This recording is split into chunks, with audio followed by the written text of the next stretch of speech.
Um, Obviously, a quick turnaround. I've said that a lot this year. Third game here this week. In whatever it's been 5 or 6 days. I think everybody's experienced that, but it's something you're aware of as a coach. Indiana team that is really good, playing very well, and is especially really good at home. Got a terrific home environment. Very difficult to play there, as all of us who follow college basketball know. They've got obviously a couple guys playing really well, and again, they're guys that when they came here last year really hurt us, and those guys are all back. So they've got a couple guys that I think are bona fide all conference type players, and we'll need to be ready to go. So hopefully we have a good day of preparation today.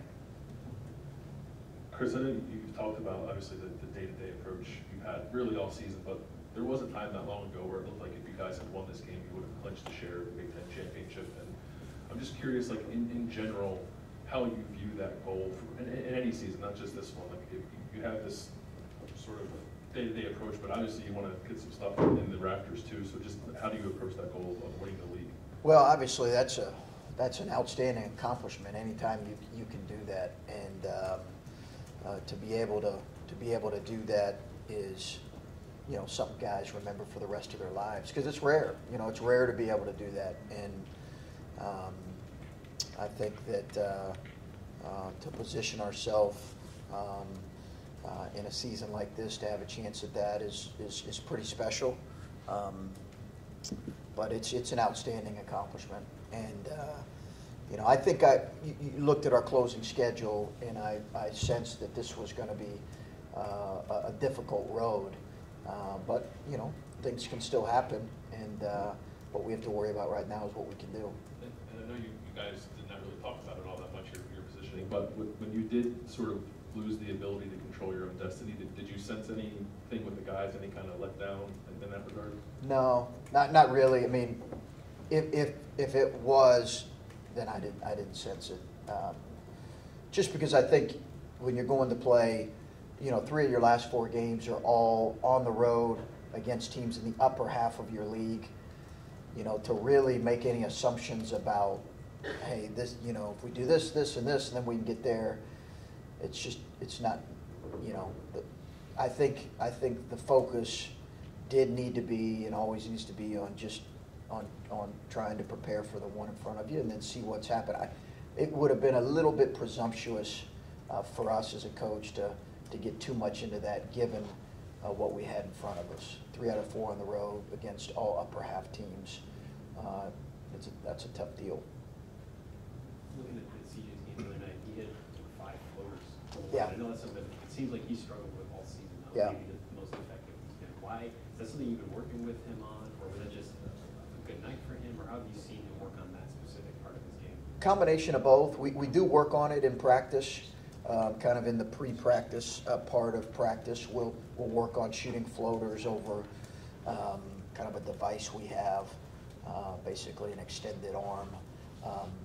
And our managers do that. And he's got, you're right. It's not something he's been especially efficient in, but he had it rolling the other night. His floaters were rolling the other night, so that was good to see. It was good to see him get in the paint. And when things like that are going for him, you talk about it's been a tough stretch for him the last couple of games. How does that help a confidence? How does that help him going forward now to see some shots like that going down that haven't gone down all year? Well, I think it certainly should help him.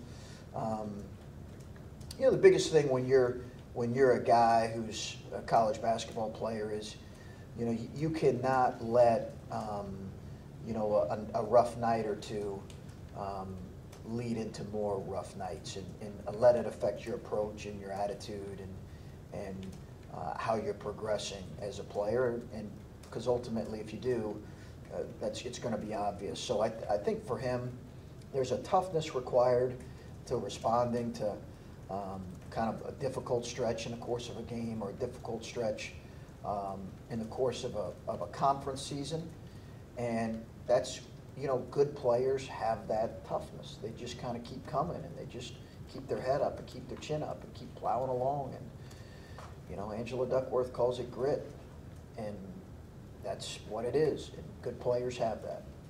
You mentioned there are two guards last year who put up a lot of points in this gym. They did. In your game this year, you shut them down really well. What were you guys able to do in the last game that was able to limit their points? Yeah, they did miss some shots that you probably expect them to make at home a little bit more. It probably felt a lot better if we'd have done it there. But they probably missed some shots. Now, they got rolling on us in watching the film from the year prior here. They really got rolling on our guards. I thought we did a better job defending them. We're a little more conscious of them. You got to expect that they're going to play with twice as much they played with good energy, but again, that was a quick turnaround for them after an emotional game. But we expect those guys to probably make more shots. What I think we did do well is we have pretty good awareness of them. Johnson in particular, because he is, we saw it the other day, had 9 threes at Iowa, right? So he can really get it going. I've coached against him a couple times and always been really, really impressed with him as a player. I'm sure you don't care too much about individual accolades, but we saw you the other night call Kate Big Ten Player of the Year, and then he called you the Coach of the Year. What are, obviously, don't care much about individual things, but to hear that from one of your players that you've only had for a couple months, what does that mean for you personally? Well, that's a special comment that a young man makes, that he's a special kid. He's a special kid, and I do believe he should be that. And he was probably just trying to make me feel good. But that was nice of him. Chris, if you as the fan base, probably even the media, it's been a successful season no matter what happens. How do you describe it? Is that accurate? If it ended right now, is this a successful season? Absolutely, but we've got work to do, and we've got a lot of challenges in front of us and a lot of fun stuff in front of us. But absolutely, I would never say anything other than that for this group and this team. I think it's been wildly successful, but we're hungry to do more and see what this group can be, and we have improvements to make, and I have to do a better job, and our players have to do a better job in a lot of areas, and that's what our focus is. When you get late in the season, guys' legs sometimes go. You've done this long enough, Kata. Yeah. Well, how do you get through that? What can you as a coach do when guys are scuttling just a little bit? Yeah, and I think we've noticed it. His 2 free throws at Michigan, I think we all remember that. Like, I haven't seen him shoot, short all year like that. And he's carried such a heavy load for us. And Kata's a good athlete, but he's not an incredible athlete. Whereas JT, you look at him from the waist down, his legs being so strong, he's a more powerful athlete. And he's able to kind of play through force a little bit more. But I think as a coaching staff, and we've met on it the last couple of days, because I'm a little bit of a, full disclosure here, I'm a little bit of a grinder when it comes to practice. I like our guys to be hitting most practices, and we don't go 4 hours a day, but we're trying to work. So there's always that balance you're trying to find as a coach, and I think we're looking for the right balance with him right now. Going back to the guard conversation, did you think you guys found something that maybe you were missing the last few games against Rutgers? I think it was good for those guys to see, Cam coming back, making a few shots was good to see, because he had open looks against Michigan and he just missed them. So I think him seeing some shots go down is a good thing, and playing with aggressiveness. I think CJ the same way. But again, I don't. If those guys miss a couple shots tomorrow night, I don't feel like, hey, their confidence is zapped. I think they just got to continue to be aggressive and take good shots, and then if they do, we'll live with the results, whatever those are, as long as they're good shots. about handling that physicality thing? We Yeah. talk about that a lot. Yeah, I think we got to get better with that. I think, because we're going to see that tomorrow. They did it to us here, and they'll do it to a way another level at home. So I do think we have to. Something we're going to try. It's this time of year. It's hard because you want them to feel that in practice to get better in that area. Yet at the same time, you want to be aware of the fatigue and the wear and tear on your guys. So that may be something that we get a little more into as we prepare for the Big Ten tournament and the NCAA tournament, just trying to get better in those areas. But we'll show it to them in film, and we'll talk to them about playing stronger with the ball. Again, CJ and Kata have both logged a lot of minutes for us, and they're slighter in their builds. So they just have to play with a little more force. And Andrew mentioned the other night about his familiarity with Indiana, obviously, and the history. And Yeah. he said that you probably do too. And I'm curious, from your time in the state and whatnot, what that program means to you, what you know of it, and that kind of thing. Well, it's an incredible basketball program, and incredible tradition. I think, I get, what people would define as blue bloods and not blue bloods, in today's college game, but it's certainly a program that's had, I don't know how many national championships, but multiple national championships and multiple Final Fours. And, they're a passionate fan base, and really passionate fan base. And playing against them, you get a real sense of that. When we played against them in the Crossroads, how passionate their fan bases are, and I thought Coach Green did a great job. I really did, and I'm sure Archie and the staff will do a tremendous job. I know that you want all your players to be efficient, but Kata's efficiency is correlated to your team's success at a different kind of level. Do you sense at all him trying to force the issue, and because he is such a good shot maker and can make it in contested situations, does he have any more leeway to try to shoot his way out of it, or whatever you want to call it? I think he does have more leeway. Coaching secret here, your best players will always have a little more leeway. Sometimes it's hard for young players to understand, why does he get to shoot more and I get taken out when I turn it over? Okay, let me break this down for you right now. Okay. Let me be real specific about why we do that. We're trying to win, he does. I think you earn that right when you perform like he's performed, to have a little more rope. He has probably forced some things, and he's got to be aware of that. I think that's something we've tried to talk to him in film about, understanding when traps are coming, when double teams are coming, being willing, when even a secondary defender's coming. It's not necessarily a double team, but when a secondary defender's coming on his dribble, like it's happened a couple times. He'll get better. He'll get better with that. He has gotten better with it. It's something we got to continue to try to coach him better on. And again, he's so coachable that he gets it. Coach, first time you played him, I want to say Jay Sean had 16 points and Caleb had 14. You guys were able to push it into the paint, maybe take advantage of a size or a bulk advantage.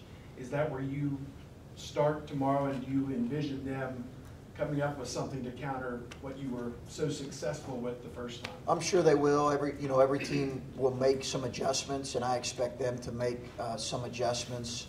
But I'm sure they also look at their game here and say, hey, they missed some layups around the rim that they normally make. And again, there was probably a fatigue element too. I think that our shooters need to be ready to shoot, make plays, and be aggressive. Our interior guys need to be ready to attack. That's kind of the way we'll always play. We want balance in our offense, so we don't want it to be just focused on throwing the ball inside or just focused on perimeter shots. We want balance across the board, and then we'll try to react to how we're being defended. And along with Rob's question earlier, after you play this game, you will not play for 7 days, and then whatever day you're done in New York City, you won't play for 9 or 10 days. I would sense the way the last week or two has gone, you kind of look at it, this will help you recharge your battery, even though you want to grind through it. But Yeah. Seems like it's going to be something that works in your favor after this game. I think so. I hope so. I think we need it. I think we need it, and I don't know that I've always felt like that at the end of the year. I feel like that more this year. Maybe it's because, you know, Kate is logging almost 34 minutes in Big Ten play, and you know, I do think we need that time. We need that time to practice. We also need that time for them to not practice and get their bodies recovered. And then we need some time to practice and look at some things and tweak some things. I guess it's a given now that we're playing on Friday, right? I think, regardless. So that'll be good for us. You said after the game that the starting lineup was 100% senior night based. How did that play out as the game went on? Because obviously those guys were like 7 minutes without substitutions. They were playing well. How did the success of that first group impact how you tried to substitute the rest of the game, or was that just kind of matchup stuff with Rutgers? Yeah, it was more matchup stuff. You know, we started CJ to start the second half, but it was more matchup driven as much as anything. You know, I do think you will see some times where we play like we have later in the year, where we play Andrew and CJ together, just because it gives CJ another guy that can play off the ball and be in terms of maybe a little more natural in terms of how he would like to play. So we could do that, continue to do that moving forward. Kind of a silly thing, but when the guys come out for starting lineups and they all do a little sort of handshake with Joey, what does Joey give this team?